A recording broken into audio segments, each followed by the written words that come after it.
Hello viewers, আসসালামু আলাইকুম। সকলেই কেমন আছেন? আজকে আমি আলু টমেটো দিয়ে নদীর পাঁচমিশালি মাছ চচ্চড়ি করব। প্রথমে আমি ফ্রাই প্যানে তেল দিয়ে দিলাম। তারপর আমি পেঁয়াজ কুচি, মরিচ কুচি, রসুন কুচি দিয়ে ভালোভাবে ভেজে নিব। এগুলো যখন ভালোভাবে ভাজা হয়ে যাবে তখন আমি আলু কুচি দিয়ে দিব।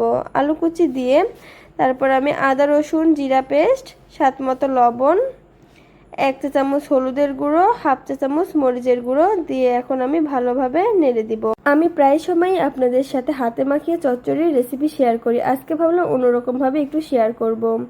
তারপর আমি মাছগুলো দিয়ে দিলাম। মাছগুলো দিয়ে একটু নেড়ে চেড়ে দিয়ে আমি আগে থেকেই একটা টমেটো কুচি করে রাখছিলাম, সেই টমেটোগুলো দিয়ে দিব।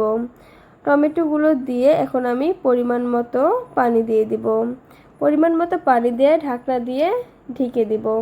এভাবে আমি কিছুক্ষণ রান্না করে নেব। এইভাবে নদীর পাঁচমিশালি মাছ চচ্চড়ি করলে খেতে কিন্তু খুব মজার হয়। এভাবে উত্তরাঞ্চলের বেশিরভাগ মানুষই চচ্চড়ি করে থাকে। আর আমার রান্নার ভিডিওগুলো আপনাদের কেমন লাগে অবশ্যই কমেন্ট করে জানাবেন। সবাই ভালো থাকবেন। আল্লাহ হাফেজ।